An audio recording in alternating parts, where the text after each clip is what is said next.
जय हिंद, जय भारत, जय श्री राम। आज का विषय है जनेऊ। जनेऊ का संदेश है। जनेऊ हो, कंठी हो, तिलक हो, माला हो, एक प्रकार का ये क्या है? सूचना पट। हिंदी में, अंग्रेजी में कहते बोर्ड। जैसे भी किसी दुकान पर बोर्ड लगा रहता है, फलाना वस्त्रालय, स्टूडियो, किराना स्टोर।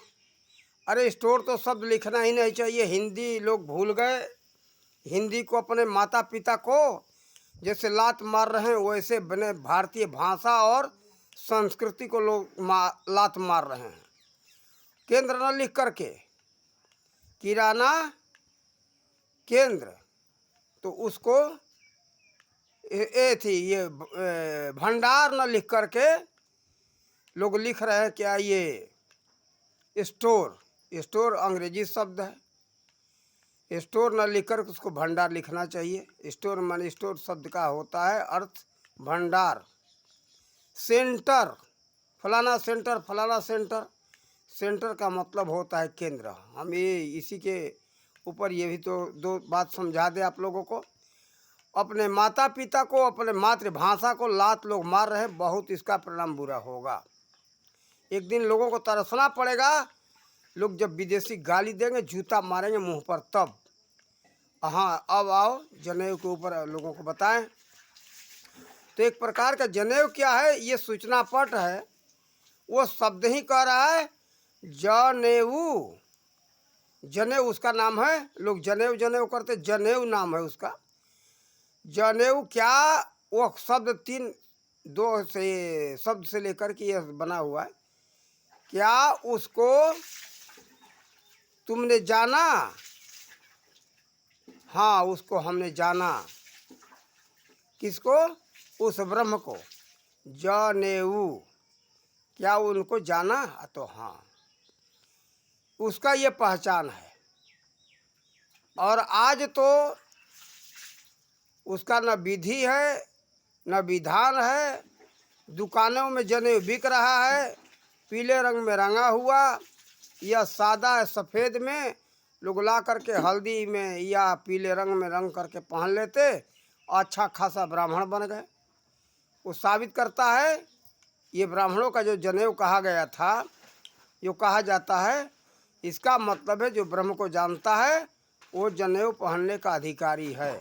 अन्यथा जनेऊ पहनने का वो अधिकारी नहीं है। देखो, वास्तविकता यहाँ है। लेकिन आज तो सबका जनेऊ हो गया। देखा देखी में वो जनेऊ पहनते थे, क्या हम नहीं जनेऊ पहन सकते? हम उनके बराबर नहीं हैं। अरे भाई, ज्ञान की बात है, ज्ञान की बात है। उसके बराबर में हो जाओ, तब जा कर के वो तुम वह जनेऊ पहनने के अधिकारी हो, अन्यथा नहीं हो। आज तो देखते कि मांसाहारी, शराबी, कबाबी सभी जनेऊ पहने हुए हैं। जो ब्राह्मण कहते वो भी कम नहीं है। वो भी शराब पीना, मांस खाना, मांस खाते, जनेऊ पहनते, कहते हम ब्राह्मण। जन्म से कोई नहीं होता है, कर्म से होता है। अगर जन्म से ही बात है कि जन्म हो गया उस घर में, तो वह लड़का जो है वह वर्ण का हो गया, जाति का हो गया। अगर यही बात है, जन्म का ही लेते हो, मानते हो, तो चलो हम भी मानते हैं। जज के घर में लड़का जन्म ले ले तो जज हो जाना चाहिए। बैरिस्टर के घर में लड़का जन्म ले ले तो बैरिस्टर हो जाना चाहिए। प्रधानमंत्री, मुख्यमंत्री के घर में लड़का जन्म ले ले तो वह जन्म जाति प्रधानमंत्री, मुख्यमंत्री हो, जज हो, बैरिस्टर हो, डॉक्टर हो, उसको योग्यता पढ़ कर के योग्यता प्राप्त करने की कोई ज़रूरत ही न रहे।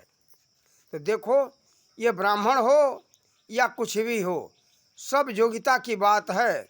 योग्य होता है तब जाकर के उसके ऊपर वो सूचना पट लगता है, यानी बोर्ड लगता है कि हाँ ये है, उसको वह पद मिलता है। आज तो हम क्या देखते कि जिसको मर्जी हुआ ला करके जनेऊ पहन लिया।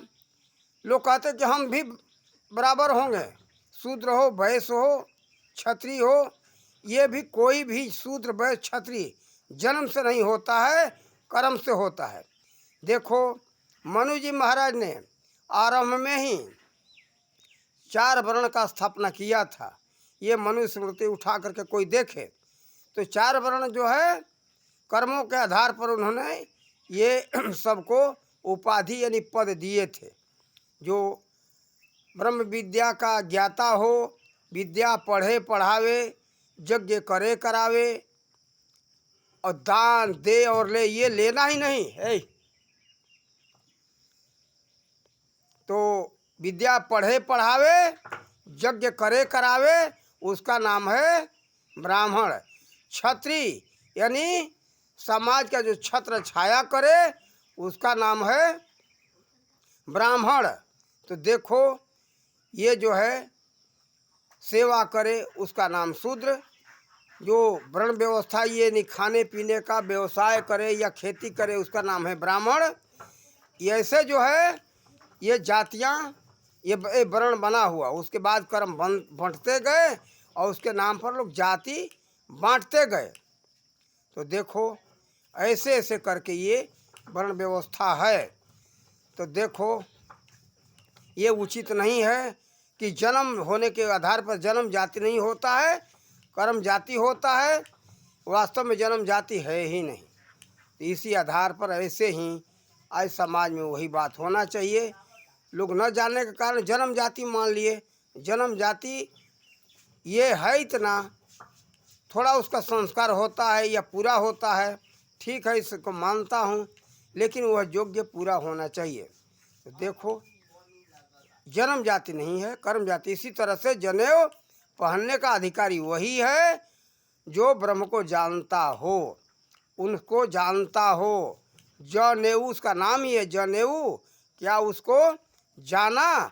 तो हाँ, उसका नाम है, वो ही है उस जनेऊ पहनने का अधिकारी। एक जो है सूचना पट है कि हाँ ये व्यक्ति उस ब्रह्म को जानता है। तो देखो इस तरह से सब ये जनेऊ हो, कंठी हो, तिलक हो, ये सब एक सूचना पट है। ये नहीं है कि वो ब्राह्मण हो गए। जनेऊ पहनने से कोई ब्राह्मण नहीं होता, तिलक करने से कोई ब्राह्मण नहीं होता। और ये सब ब्रह्मज्ञानियों का पहचान है। कंठी के ऊपर में भी दूसरे वीडियो में बताएंगे। जनेऊ के विषय में थोड़ा सा संकेत दिया। आज तो होड़ लगा हुआ है, वो पहने हैं तो हम भी पहन ले। इसीलिए देखो उपनयन संस्कार का विधि है। उपनयन संस्कार का मतलब एक छोटा सा नेत्र। उपनेत्र का मतलब उसके एक तो नेत्र आपका है, इसके नीचे का जैसे प्रधानमंत्री उप प्रधानमंत्री होता है, सचिव उप सचिव होता है, इसी तरह से उपनयन यानी उसके अलग का एक संस्कार, जिसके दूसरे शब्दों में कहते दिव्य नेत्र। तो देखो वह दिव्य नेत्र देने का ही नाम है उपनयन संस्कार। चाहे आज जो भी लोग बना लिए हों, मानते हो, लेकिन वास्तव में ये है उपनयन संस्कार। यानी अलग से हम उसका एक सहायक हम ये नेत्र देते हैं, जिससे कि ब्रह्म का दर्शन कर सकते हो।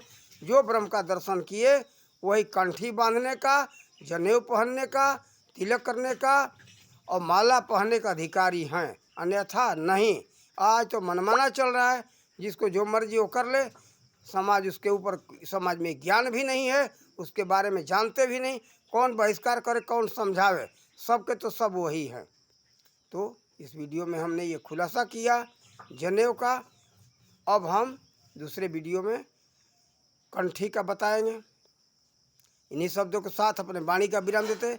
जय हिंद, जय भारत, जय श्री राम।